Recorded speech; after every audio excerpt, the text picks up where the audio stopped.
The Adventures of Tom Sawyer, Chapter 1. Tom, no answer. Tom, no answer. What's gone with that boy, I wonder? You, Tom! No answer.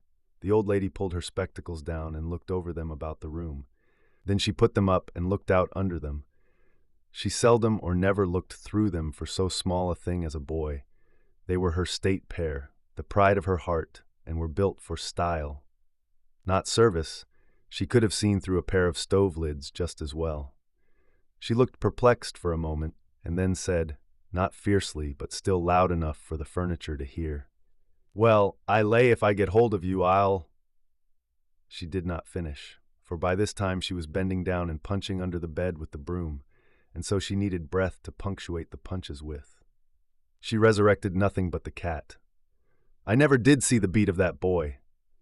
She went to the open door and stood in it, and looked out among the tomato vines and jimpson weeds that constituted the garden. No Tom, so she lifted up her voice at an angle calculated for distance and shouted, "Yo, you, Tom!" There was a slight noise behind her, and she turned just in time to seize a small boy by the slack of his roundabout and arrest his flight. "There! I might 'a' thought of that closet. What you been doing in there?" "Nothing. Nothing. Look at your hands and look at your mouth. What is that truck?" "I don't know, Aunt." "Well, I know, it's jam. That's what it is. 40 times I've said if you didn't let that jam alone, I'd skin you. Hand me that switch." The switch hovered in the air. The peril was desperate. "My, look behind you, Aunt." The old lady whirled round and snatched her skirts out of danger.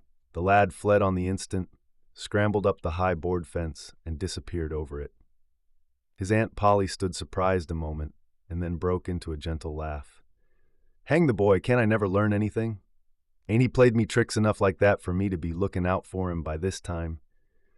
But old fools is the biggest fools there is. Can't learn an old dog new tricks, as the saying is. But my goodness, he never plays them alike 2 days, and how is a body to know what's coming? He pairs to know just how long he can torment me before I get my dander up, and he knows if he can make out to put me off for a minute or make me laugh, it's all down again and I can't hit him a lick. I ain't doing my duty by that boy, and that's the Lord's truth, goodness knows. Spare the rod and spile the child, as the good book says. I'm a laying up sin and suffering for us both, I know. He's full of the old scratch, but laws a me. He's my own dead sister's boy, poor thing, and I ain't got the heart to lash him somehow. Every time I let him off, my conscience does hurt me so, and every time I hit him, my old heart most breaks. Well, man that is born of woman is of few days and full of trouble, as the scripture says, and I reckon it's so. He'll play hooky this evening, and southwestern for afternoon. I'll just be obleeged to make him work tomorrow to punish him. It's mighty hard to make him work Saturdays, when all the boys is having holiday, but he hates work more than he hates anything else, and I've got to do some of my duty by him. Or I'll be the ruination of the child. Tom did play hooky, and he had a very good time. He got back home barely in season to help Jim, the small colored boy, saw next day's wood and split the kindlings before supper. At least he was there in time to tell his adventures to Jim, while Jim did 3/4 of the work. Tom's younger brother, or rather half-brother, Sid, was already through with his part of the work, picking up chips, for he was a quiet boy and had no adventurous, troublesome ways. While Tom was eating his supper and stealing sugar as opportunity offered, Aunt Polly asked him questions that were full of guile and very deep, for she wanted to trap him into damaging revealments. Like many other simple-hearted souls, it was her pet vanity to believe she was endowed with a talent for dark and mysterious diplomacy, and she loved to contemplate her most transparent devices as marvels of low cunning. Said she, "Tom, it was middling warm in school, warn't it?" "Yes'm, powerful warm, warn't it? Yes'm." "Didn't you want to go in a swimming, Tom?"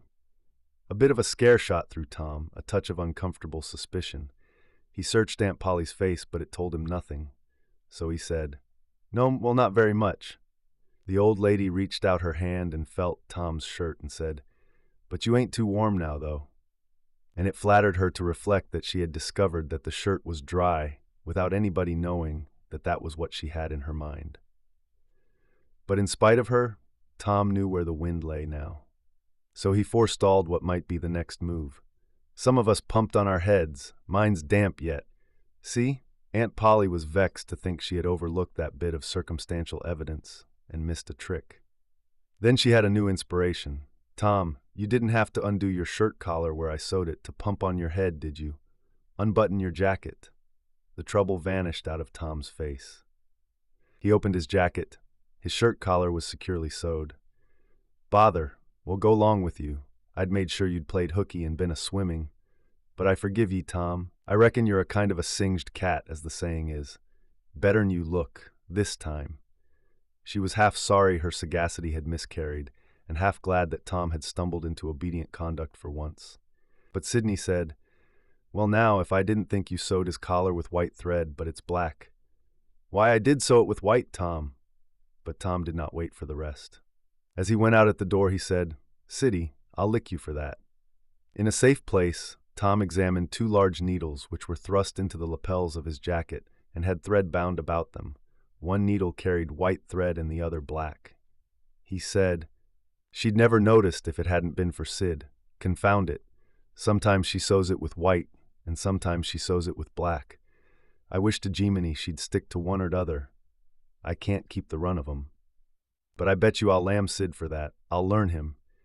He was not the model boy of the village. He knew the model boy very well, though, and loathed him. Within 2 minutes, or even less, he had forgotten all his troubles. Not because his troubles were one whit less heavy and bitter to him than a man's are to a man, but because a new and powerful interest bore them down and drove them out of his mind for the time, just as men's misfortunes are forgotten in the excitement of new enterprises. This new interest was a valued novelty in whistling, which he had just acquired from a Negro, and he was suffering to practice it undisturbed.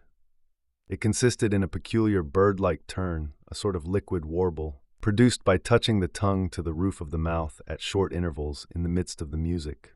The reader probably remembers how to do it, if he has ever been a boy. Diligence and attention soon gave him the knack of it, and he strode down the street with his mouth full of harmony and his soul full of gratitude. He felt much as an astronomer feels who has discovered a new planet, no doubt.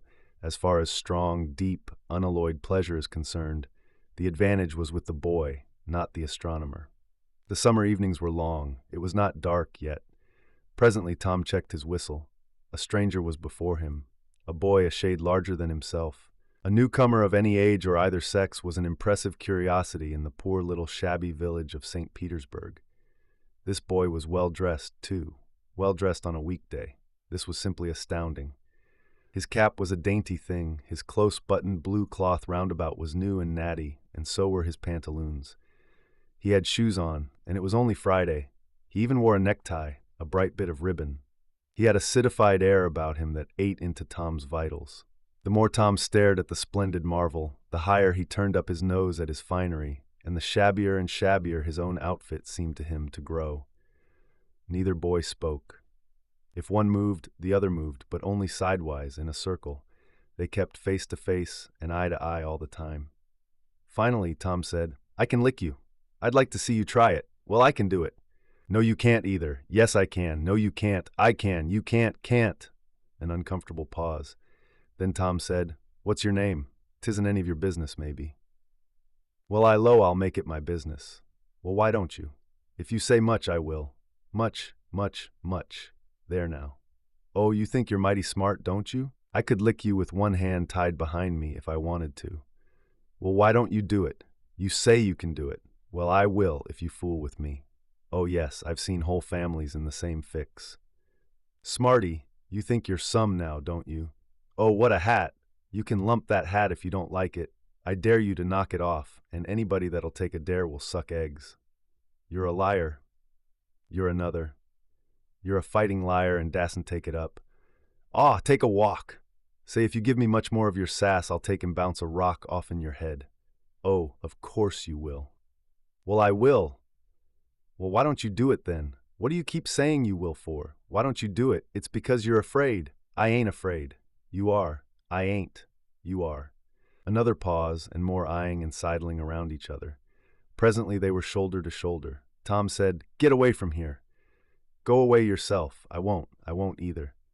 So they stood, each with a foot placed at an angle as a brace, and both shoving with might and main and glowering at each other with hate. But neither could get an advantage. After struggling till both were hot and flushed, each relaxed his strain with watchful caution, and Tom said, "You're a coward and a pup. I'll tell my big brother on you, and he can thrash you with his little finger, and I'll make him do it too." "What do I care for your big brother? I've got a brother that's bigger than he is, and what's more, he can throw him over that fence too." Both brothers were imaginary. That's a lie. You're saying so, don't make it so. Tom drew a line in the dust with his big toe and said, "I dare you to step over that, and I'll lick you till you can't stand up. Anybody that'll take a dare will steal sheep." The new boy stepped over promptly and said, "Now you said you'd do it, now let's see you do it. Don't you crowd me now, you better look out." "Well, you said you'd do it, why don't you do it?" "By jingo, for 2 cents I will do it." The new boy took 2 broad coppers out of his pocket and held them out with derision. Tom struck them to the ground. In an instant, both boys were rolling and tumbling in the dirt, gripped together like cats. And for the space of a minute, they tugged and tore at each other's hair and clothes, punched and scratched each other's nose, and covered themselves with dust and glory. Presently, the confusion took form, and through the fog of battle, Tom appeared, seated astride the new boy and pounding him with his fists. "Holler 'nuff," said he. The boy only struggled to free himself. He was crying, mainly from rage. "Holler 'nuff!" and the pounding went on. At last the stranger got out a smothered "nuff," and Tom let him up and said, "Now that'll learn you. Better look out who you're fooling with next time." The new boy went off brushing the dust from his clothes, sobbing, snuffling, and occasionally looking back and shaking his head and threatening what he would do to Tom the next time he caught him out. To which Tom responded with jeers and started off in high feather, and as soon as his back was turned, the new boy snatched up a stone, threw it and hit him between the shoulders, and then turned tail and ran like an antelope. Tom chased the traitor home, and thus found out where he lived. He then held a position at the gate for some time, daring the enemy to come outside, but the enemy only made faces at him through the window and declined. At last the enemy's mother appeared and called Tom a bad, vicious, vulgar child and ordered him away. So he went away, but he said he loathed to lay for that boy. He got home pretty late that night, and when he climbed cautiously in at the window, he uncovered an ambuscade in the person of his aunt. And when she saw the state his clothes were in, her resolution to turn his Saturday holiday into captivity at hard labor became adamantine in its firmness.